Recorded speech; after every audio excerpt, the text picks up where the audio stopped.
La nouvelle du décès de Diane Keaton, le 11 octobre. 2025 a fait l'effet d'un coup de froid dans le monde du cinéma. Elle a quitté ce monde dans la solitude après une longue bataille privée contre ses maladies incessantes. Mais ce qui a frappé le public encore plus profondément que sa mort, c'est la réaction d'Al Pacino, son partenaire à l'écran, pendant plus de 15 ans, et l'homme qui a un jour tenu son cœur. En apprenant la nouvelle, Pacino a fondu en larmes, murmurant à travers le chagrin « Je le regretterai pour le reste de ma vie, de ne pas avoir épousé Diane. Elle était le plus grand amour que j'ai jamais eu. » Il se souvient de ce moment fatidique où Diane, la voix tremblante mais résolue, lui avait dit « Épouse-moi ou c'est fini » et où, pris par ses propres peurs, il avait choisi de s'éloigner. Aujourd'hui, ce choix s'est transformé en une blessure à vie. Il n'a pas assisté aux funérailles. Au lieu de cela, il l'a pleuré en silence à travers les souvenirs qu'elle avait laissés derrière elle, de vieilles photographies, des notes manuscrites de petits cadeaux enveloppés dans la mémoire. Chacun d'entre eux murmurait la même vérité, Diane ne l'avait jamais vraiment quitté. Qui est venu dire au revoir à l'un des esprits les plus brillants d'Hollywood? Le matin du 11 octobre à Los Angeles, la journée a commencé sereine et dorée, la lumière du soleil se répandant à travers les grands sycomores sur la route qui mène au manoir de Diane Keaton, une maison qu'elle avait un jour appelée son sanctuaire privé de l'imagination. La maison était calme comme toujours, remplie de livres d'œuvres d'art et de l'odeur du cèdre, mais à l'intérieur de ce calme quelque chose d'irréversible s'était déjà produit. A8H8 précise. Mais un service d'urgence a reçu un appel. Une personne à terre. Pas d'autres mots, juste ces 3 lourdes syllabes. L'équipe de sauvetage d'X9 est envoyée sur place, sans savoir que dans quelques minutes, elle pénétrera dans la maison d'une légende américaine. À l'arrivée des secouristes, le portail en fer est fermé. La matinée est étrangement calme. Une femme de ménage ouvre la porte, les yeux rougis par le choc, et les conduit à l'intérieur. Diane Keaton a été retrouvée immobile, dans une pièce éclairée par le soleil, la même où elle passait ses matinées, à lire des scénarios, à faire des croquis et à écrire dans son journal. Tout était immaculé, pas un livre déplacé, pas un signe de lutte. Seul le silence dense et tendre flottait dans l'air comme si son esprit s'était simplement éclipsé entre 2 respirations. Ils l'ont transportée dans l'allée familière bordée d'arbres qu'elle avait si souvent empruntée. L'ambulance est partie tranquillement, sa sirène inutilisée, honorant la paix délicate de ce matin-là. Quelques heures plus tard, le monde savait que Diane Keaton était décédée à l'âge de 79 ans. L'annonce s'est répandue avec incrédulité, mais sa famille n'a pas donné d'autres détails, gardant secrète la cause du décès. Dans les jours qui ont suivi, des fragments de ses problèmes de santé ont commencé à refaire surface, ses propos francs sur le cancer de la peau, ses années de lutte contre les troubles de l'alimentation, la fragilité que les fans avaient commencé à remarquer ces derniers mois. Mais rien de tout cela n'expliquait le dernier matin. Tout est resté flou comme la lumière du soleil se fracturant à travers les feuilles devant sa fenêtre, radieuse mais inaccessible. Hollywood a été profondément endeuillé. De Woody Allen à Nancy Meyers, amis et collaborateurs ont publié des hommages se souvenant de son fedora, incliné de son rire, désarmant de sa grâce inégalée. Pourtant, sous les louanges du public, des questions subsistaient, qu'il avait trouvées en premier, qu'il avait appelé. Pourquoi cela s'était-il produit si soudainement, si discrètement? Les réponses n'ont jamais été données. Quelques jours plus tard, le monde entier s'est tourné vers ses funérailles, où la légende a été enterrée. Sa famille a choisi un petit jardin en bord de mer, où les oliviers anciens bruissent doucement dans le vent, comme si la nature elle-même tenait une promesse secrète que Diane a écrite dans ses mémoires. Ses 2 enfants adoptifs, Dexter et Duke, souhaitaient une cérémonie sans spectacle, loin des lumières d'Hollywood, qu'il avait célébrée mais jamais définie. Le 14 octobre. 2025, l'industrie cinématographique semble retenir son souffle. Alors que les premières personnes en deuil franchissent la grille, en faire forger l'air devient lourd d'une tristesse silencieuse. Bette Midler arrive la première, l'écharpe autour de son cou, cachant des larmes qui refusent de s'arrêter. Elle a tenu la main de l'auteur-compositeur Carol Bayer-Sager en murmurant « Elle n'a jamais fait semblant. Elle n'a jamais concouru. Elle était juste, Diane avec son sourire enjoué et complice. Elles étaient assises à l'avant, à côté de modestes fleurs blanches. Pas de roses extravagantes, mais des brins de lavande provenant du jardin de Diane, un doux hommage à son amour de la simplicité. Aucun orchestre n'a joué. Seul un vieux piano fredonnait doucement sur l'air d'Annie Hall, la mélodie que Diane avait un jour appelée « le rire de mon âme ». Au cœur de l'assemblée se tenait sa famille, un cercle silencieux au milieu du murmure de la brise marine. Dexter, sa fille de 29 ans, aux mêmes yeux chaleureux, est la première à prendre la parole. Sa voix tremblait, mais elle était forte. Maman nous a appris que la vie est une comédie, parfois maladroite, parfois douloureuse, mais toujours digne d'être applaudie. À côté d'elle, Duke, 25 ans, lui a serré la main, les yeux gonflés par les larmes. Il parlait des après-midi où Diane portait ses chapeaux excentriques et riait avec son Golden Retriever Reggie, comme si chaque jour était une scène digne d'être conservée. Ils ne se sont pas lamentés ni effondrés, ils se sont souvenus. Ils ont raconté comment Diane les a adoptés à 50 ans, comment elle a rempli leur maison de livres de rire et de scénarios inachevés. C'était exactement comme elle l'avait souhaité. Pas de spectacle, mais un adieu intime, où l'amour s'exprimait tranquillement, à l'abri des flashs des caméras. Woody Allen est arrivé en retard, sa fine carrure, jetant une ombre sur les simples chaises en bois. L'homme qui a créé Annie Hall à ses côtés est assis seul, cigarette éteinte, regardant le sol. Lorsqu'on lui demande de parler, sa voix tremble sous l'effet de l'âge et de la mémoire.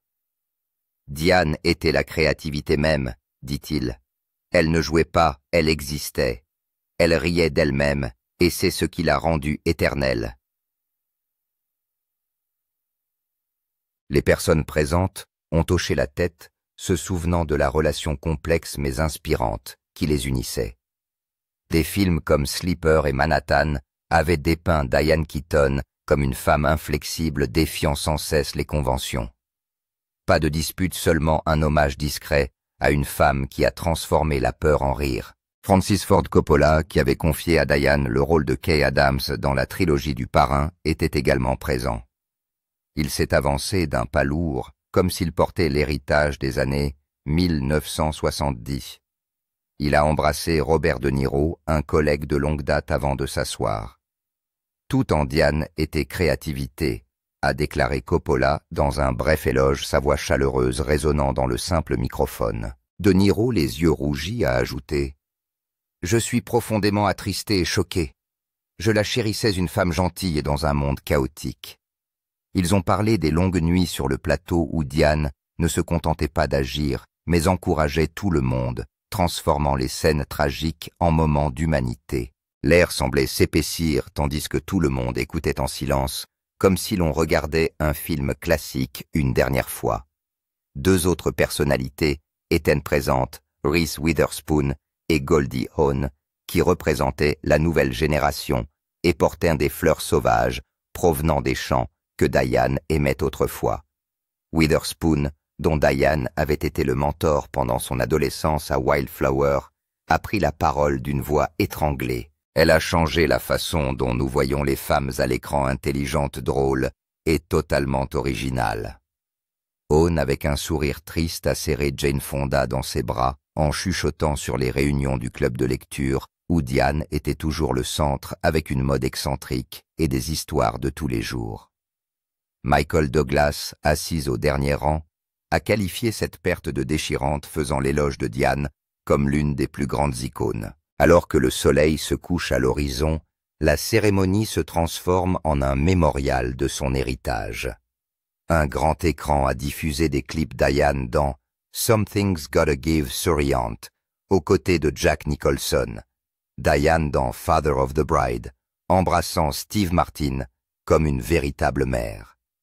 Chaque scène a rappelé aux participants son parcours depuis la jeune fille de Santa Ana, qui rêvait de Broadway, en passant par des rôles révolutionnaires, jusqu'à la mère, la réalisatrice et l'avocate discrète de la santé mentale. Leonardo DiCaprio, assis tranquillement, a chuchoté à un compagnon qu'elle était unique en son genre et que j'étais honoré de travailler avec elle. Pas de chansons tapageuses, seulement de douces notes de piano, guidant les gens vers la réflexion où le chagrin se mêle à la gratitude. Cependant, la personne la plus spéciale à rendre hommage à Diane a été son ancien amant, Al Pacino. Il était un collègue de longue date et avait été le grand amour de sa vie. En apprenant la nouvelle du décès de Keaton Pacino, a sombré dans une douleur décrite par ses amis proches comme extrêmement profonde et obsédante. Leur relation a débuté en 1971 sur le tournage du Parrain, où Keaton jouait Kay Adams et Pacino incarnait Michael Corleone. Ces années passées ensemble, bien que pleines de passion et de défis, ont laissé une marque indélébile sur lui. Et aujourd'hui, ce regret est devenu une émotion dominante. Des amis proches ont raconté qu'il avait pleuré dès qu'il avait appris la nouvelle, les mains tremblantes au téléphone, incapable de croire que la femme qu'il avait aimée profondément et à laquelle il avait consacré sa jeunesse était partie pour toujours. Il est resté assis en silence pendant des heures, les yeux fixés sur de vieilles photographies posées sur la table, des moments où Diane riait sur le tournage du Parrain des sourires quotidiens, et Santa Ana, que Pacino conservait dans des albums, les regardant encore et encore en silence. Pacino n'a jamais fait de déclaration publique sur le décès de Keaton. Au lieu de cela, ses amis les plus proches ont révélé qu'il était profondément angoissé et regrettait de ne pas l'avoir demandé en mariage, alors qu'il en avait l'occasion. « Épousez-moi, ou nous nous séparons », avait dit Keaton. Pacino a choisi de s'éloigner et aujourd'hui, après la mort de la jeune femme, il se rend compte que cette opportunité a été perdue à jamais. Ses amis l'ont décrit en répétant que si c'est le destin, il n'est jamais trop tard pour une seconde chance. Mais malheureusement, il est maintenant trop tard. Le regret de Pacino n'était pas seulement une douleur personnelle, mais aussi un hommage à quelqu'un qui avait apporté l'équilibre et la paix dans sa vie. Dans ses précédents mémoires et interviews, il avait avoué que le fait d'être avec Diane lui apportait un sentiment de paix et de réconfort. « J'ai trouvé un type de confort qui vous permet de ressentir et de penser avec le monde. » Aujourd'hui, les souvenirs de ses sourires, de ses après-midi sur le plateau et des moments ordinaires passés ensemble sont devenus les seuls trésors qu'il conserve. Pacino n'a pas assisté aux funérailles de Diane. Ses amis lui ont expliqué que la douleur était trop grande pour qu'il franchisse le portail. Il voulait se souvenir de Diane dans son propre cœur, en gardant son image vivante à jamais dans son esprit. Il voulait que tout ce qui concernait Diane reste intact, comme les souvenirs qu'il chérissait, sans être altéré par les funérailles ou les yeux curieux du public. L'image de Keaton, avec son sourire espiègle et son cœur ouvert, est restée vivante dans l'esprit de Pacino, transcendant tout rituel ou adieu. Dans les jours qui ont suivi sa mort, Pacino a passé des heures à revoir de vieilles photos des parties 2 et 3 du Parrain, où leur amour était le plus intense. Un ami proche a révélé qu'il était hanté par des souvenirs se remémorant silencieusement les années qu'ils ont partagées, des tournages épuisants aux simples moments du quotidien que Keaton a toujours su transformer en souvenirs inoubliables. Cet amour inachevé est devenu un regret à vie. Il ouvre son vieux carnet, feuillette des pages manuscrites de scénarios, de petites notes à l'encre bleue, voire de petites gribouillis sur la vie quotidienne. Un jour, il fondit en larmes en lisant les mots de Diane. « N'oublie pas de sourire, même quand le monde t'est hostile. N'oublie pas de sourire, même quand le monde est contre toi. » Il a également conservé un bracelet en argent que Diane lui avait offert à Noël en 1975, et à chaque fois qu'il le regardait, Pacino semblait entendre sa voix chaleureuse et espiègle résonner dans sa mémoire. En 2017, lors de la remise du AFI Lifetime Achievement Award à Keaton, Pacino a rendu un hommage émouvant. « Je t'aimerai toujours ». Ces mots résonnent comme un adieu tardif, soulignant que pour lui, Diane n'était pas seulement une star, mais le plus grand amour de sa vie, une partie irremplaçable de son âme. Dans le cœur de Pacino, elle vit toujours rayonnante, indomptable et entière, tout comme la personne qu'Hollywood admirait autrefois. Malgré une carrière illustre et couronnée de succès, Diane Keaton a connu une santé extrêmement fragile au cours de ses derniers jours. Au cours des derniers mois de sa vie, Diane Keaton a été confrontée à un déclin soudain de sa santé, ce qui a choqué ses amis et ses fans. Ses antécédents médicaux font état de 2 combats majeurs, le cancer de la peau et la boulimie. Dès l'âge de 21 ans, elle est confrontée au carcinome basocellulaire, une maladie héréditaire qui a touché sa tante, son père et son frère. Vers 2014, elle a subi 2 interventions chirurgicales pour retirer un carcinome épidermoïde de la joue, une épreuve qui a fait d'elle une ardente défenseuse de la protection solaire. Cette maladie m'a poursuivi toute ma vie, ce qui a conduit ses amis à s'inquiéter que des séquelles à long terme aient pu contribuer à sa fragilité, d'autant plus que son corps semblait très mince et fragile dans les dernières semaines de sa vie, comme l'a décrit Carol Bayer-Sager, après l'avoir rencontrée à Palm Springs. La boulimie est un autre chapitre douloureux de la vie de Keaton. Elle a commencé dans les années 1970, lorsque la pression de perdre du poids pour la comédie musicale Hair, jouée à Broadway, l'a poussée à adopter des habitudes alimentaires incontrôlables. Elle a consommé jusqu'à 20 calories par jour, du poulet frit, des frites, des sucreries, puis s'est purgée une habitude qu'elle a qualifiée d'addiction et de point le plus bas de ma vie. Une thérapie hebdomadaire l'a aidée à surmonter ce problème, mais elle s'est toujours considérée comme une toxicomane en voie de guérison. Bien que le trouble n'ait pas réapparu publiquement, il a laissé de profondes traces mentales, l'obligeant à vivre isolé au début de sa carrière. Ses amis ont émis l'hypothèse que les séquelles psychologiques l'ont peut-être rendu plus vulnérable lorsque sa santé s'est dégradée à un âge avancé. Le déclin soudain s'est manifesté au cours des derniers mois de 2025, choquant son entourage. Carol Bayer-Sager, une amie proche, a rencontré Keaton à Palm Springs après les incendies de janvier 2025 et a été stupéfaite de la voir anormalement mince. Elle était toujours souriante, toujours pleine d'humour, mais elle avait l'air très frêle. D'autres ont également remarqué qu'elle avait cessé ses habitudes favorites, comme les promenades quotidiennes, avec son Golden Retriever Reggie, la dernière image qu'elle a postée sur Instagram, quelques semaines avant son décès. Un ami anonyme a déclaré « Diane ne voulait pas que quelqu'un fasse des histoires. Elle a gardé cela privé, comme si elle ne voulait pas que nous nous inquiétions. » Les fans ont commencé à remarquer des signes inquiétants lors des rares apparitions de Keaton. Selon un article d'un site d'information sur le divertissement, Diane était épuisée, pâle et beaucoup plus mince qu'auparavant. Un autre signe inhabituel a été sa décision de vendre sa maison de rêve à Los Angeles pour 29 millions de dollars en mars 2025. Cette maison où elle vivait depuis 2017 et sur laquelle elle avait écrit un livre symbolisait sa passion pour l'architecture et la stabilité familiale. Ses amis ont considéré que cette vente ne lui ressemblait pas, suggérant que sa santé ou son état mental l'avait amené à changer de mode de vie. Elle aimait cet endroit, a toujours dit qu'elle y vivrait pour toujours avec Dexter et Duke à partager une source. Cette décision ainsi que ses apparitions publiques réduites suggèrent qu'elle a peut-être senti son corps s'affaiblir, mais qu'elle a choisi d'y faire face seule. Le matin du 11 octobre, les pompiers de Los Angeles sont appelés à son domicile à 8H8, mais ce pour une assistance médicale d'urgence. Elle a été transportée à l'hôpital mais n'a pas survécu. Diane Keaton est décédée le 11 octobre 2025 à Los Angeles, à l'âge de 79 ans, laissant un grand vide dans le cœur des fans et de l'industrie cinématographique.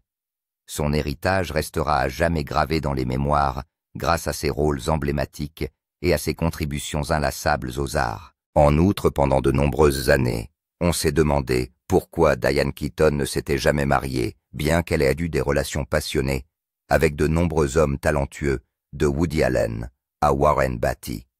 C'est l'histoire d'amour de près de 15 ans avec Al Pacino qui l'a profondément marquée, la hantant et la conduisant finalement à rester célibataire. La relation passionnée mais tragique avec Pacino a non seulement façonné son cœur, mais est aussi devenue la raison pour laquelle elle a refusé des demandes en mariage, comme si son cœur avait été entièrement donné à une seule personne et ne pouvait plus s'ouvrir à nouveau. Au crépuscule de sa vie, lorsqu'elle s'est éteinte, le 11 octobre 2025, cette histoire d'amour est restée une mélodie inachevée, résonnant dans les histoires et les souvenirs. Ils se sont rencontrés pour la première fois en 1971 sur le tournage du Parrain, où Keaton, étoile montante de Broadway, jouait le rôle de Kay Adams, la patiente épouse de Michael Corleone, interprétée par Pacino. Dès le premier regard, Keaton a été captivé par Pacino, un homme à la beauté folle et à l'énergie explosive comme le feu. Elle a dit un jour que Pacino était tout pour elle, des interminables soirées de conversation, aux moments silencieux, chargés d'émotions sur le plateau. Leur amour s'est enflammé pendant le tournage du Parrain deuxième partie en 1974, lorsqu'ils ont trouvé l'harmonie dans l'art et les grands rêves. Ils se sont promenés dans les rues de New York main dans la main, comme si le monde d'Hollywood n'était que la toile de fond de leur propre histoire d'amour. Leur relation s'est étendue sur les années 1970 et 1980, mais elle n'a pas été sans heurts. C'était un tango passionné entrecoupé de ruptures et de réconciliations, comme des scènes tournées à la perfection.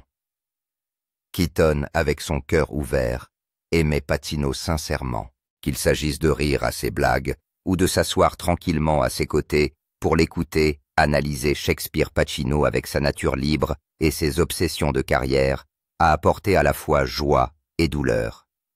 C'est un génie perdu, et je voulais être son guide, a-t-elle écrit dans une lettre inédite révélée plus tard par des amis. Mais cette liberté l'a aussi amené à désirer quelque chose que Pacino ne pouvait pas lui offrir, une promesse permanente. Au cours de ces années, Keaton a commencé à rêver d'une famille et d'une maison où elle pourrait être elle-même, sans chapeau de scène ni projecteur. Elle a confié à des personnes de 27 ans et à des adolescents qu'elle voulait une maison avec des rires d'enfants, un rêve qu'elle espérait que Pacino l'aiderait à réaliser. Mais Pacino, bien qu'il l'aime profondément, est obsédé par sa carrière et son mode de vie sans contrainte. Les soirs, au coin du feu, Keaton lui tenait la main, lui posant discrètement des questions sur l'avenir, pour ne recevoir que des étreintes et de vagues promesses. Il m'aime, je le sais, mais il ne peut appartenir à personne, confiait-elle à une amie, proche, la voix pleine de regrets. Ces moments sont restés gravés dans son cœur, comme une douce blessure qui ne s'est jamais refermée. L'apogée de leur amour a eu lieu lors du tournage du Parrain partie 3 en 1990, le dernier film qui les ramenait sous les traits de Michael et Kay. Le plateau était plein d'émotions, avec des scènes qui donnaient à Keaton l'impression de revivre leur amour. Elle espérait que ce serait l'occasion pour Pacino de changer, de construire un avenir ensemble. Mais lorsqu'elle lui a posé un ultimatum, « Épousez-moi ou nous rompons », Pacino, bien que peiné, a choisi de s'éloigner. « J'étais trop jeune, trop occupé par mon travail », a-t-il avoué plus tard au Daily Mail à un ami proche. Keaton, le cœur brisé mais résistant, a décidé de mettre fin à la relation. « Je l'aimais complètement, et c'était tout ce que j'avais », a-t-elle écrit dans son journal, une phrase révélée par des amis après sa mort. La rupture de 1990 n'est pas seulement la fin d'une histoire d'amour, mais aussi le moment qui a déterminé le choix de Keaton de rester célibataire. Après Pacino, elle n'a plus jamais ouvert son cœur à quelqu'un d'autre. Bien qu'elle ait eu de brèves relations et des propositions d'autres hommes, elle a toujours refusé. J'aimais Hal de tout mon cœur, et personne ne peut combler ce vide, a-t-elle dit un jour à un ami. Son amour pour Pacino, bien que passionné, l'a hanté non pas comme une perte, mais comme le sentiment d'avoir tout donné et de n'avoir reçu qu'un rêve incomplet. Cela l'a amené à craindre l'engagement, à craindre qu'aucun autre amour ne puisse égaler ces années. Au lieu de se marier, Keaton a trouvé du réconfort dans la maternité. À l'âge de 50 ans, elle a adopté 2 enfants, Dexter et Duke, et a transformé sa maison en un monde rempli de livres de films et de rires. Elle a déclaré dans une interview au Guardian en 2019. « Je n'ai pas besoin d'un homme pour me sentir complète. J'ai mes enfants et c'est mon plus grand amour. » Pourtant, au fond d'elle-même, ses amis ont remarqué qu'elle portait toujours l'ombre de Pacino, non pas avec amertume, mais comme un souvenir à la fois beau et douloureux. Les chapeaux à large bord, les tenues excentriques et son rire bruyant lorsqu'elle racontait. Le parrain sont autant d'éléments qui témoignent de cette époque. À sa mort, Diane a laissé un patrimoine impressionnant, estimé à environ 100 millions de dollars. Son patrimoine comprend les revenus tirés de rôles classiques tels que Le parrain Annie Hall, qui lui a valu l'Oscar 1977, et Something's Gotta Give, ainsi que les bénéfices tirés de l'achat et de la rénovation de demeures historiques dans le sud de la Californie. Célibataire depuis toujours, et n'ayant jamais été mariée, Madame Keaton a veillé à ce que ses biens soient distribués de manière privée et réfléchis principalement par l'intermédiaire d'un trust familial destiné à protéger ses 2 enfants adoptifs et à honorer les valeurs qu'elle a chéries tout au long de sa vie. La carrière cinématographique de Madame Keaton est à l'origine de sa richesse avec des millions provenant de films à succès et des droits d'auteur d'œuvres classiques. En outre, elle a diversifié ses revenus en réalisant, produisant et écrivant des livres, notamment ses mémoires Then Again, 2011, et The House That Pinterest Built, 2017, sur la décoration d'intérieur. Cependant, l'immobilier est resté son principal atout, ce qui lui a valu le titre de flippeuse de maison haut de gamme à Los Angeles. La maison de Brentwood achetée en 2009 pour 4,7 millions de dollars qu'elle a rénovée pour en faire un chef-d'œuvre architectural et mise en vente pour 28,9 millions de dollars en mars 2025, quelques mois avant son décès, en est un excellent exemple. D'autres transactions à Beverly Hills et Pacific Palisades, comme la maison vendue à Madonna en 1997 pour 6,5 millions de dollars, ont été tournées en dérision par Nina et ont généré des dizaines de millions de dollars de bénéfices, mettant en évidence son goût unique et son sens des affaires. Le portefeuille diversifié de Madame Keaton comprenait des liquidités des actions et des actifs tangibles, tels que des œuvres d'art, des photographies et des meubles anciens. Elle vivait de manière frugale, évitant les extravagances, et était décrite comme une gestionnaire de patrimoine prudente, soutenue par un conseiller juridique. Il n'a pas été fait état de dette ou de litige financier, et elle avait établi un trust familial dans les années 1990-2000, peu après avoir adopté Dexter et Duke. Cette fiducie a permis d'attribuer les biens sans procédure judiciaire publique, honorant ainsi son désir de préserver sa vie privée. La majeure partie de la succession de Madame Keaton a été consacrée à ses 2 enfants adoptifs, Dexter et Duke, qu'elle appelait « le plus grand amour de ma vie ». Dexter, un diplômé en technologie vétérinaire qui vit en privé, a partagé des souvenirs de sa mère sur les médias sociaux, tandis que Duke s'est lancé dans la musique avec son soutien. Au-delà de sa famille, Diane Keaton a alloué une petite partie de son patrimoine à des œuvres caritatives. Les funérailles de Diane Keaton se sont déroulées dans une atmosphère solennelle et intime, en présence de sa famille, de ses amis proches et de plusieurs collègues connus. Nombreux sont ceux qui ont partagé de bons souvenirs d'elle, de son humour et de son charme à sa résilience face à la maladie. Ses collègues ont rendu des hommages sincères honorant l'énorme héritage cinématographique de Keaton et son impact sur les arts américains. L'espace funéraire était rempli de condoléances, de fleurs fraîches, et de récits de sa vie inspirante, reflétant le respect et l'affection que les gens portaient à cette actrice légendaire. Al Pacino, son amant de longue date, a rendu hommage à Diane Keaton en la qualifiant de seule personne que j'ai jamais voulu épouser. Que pensez-vous de Diane Keaton, femme à la fois forte et fragile, icône de l'art et du caractère? Partagez vos réflexions. Abonnez-vous pour recevoir plus d'articles et de vidéos sur les figures légendaires du cinéma. Et merci.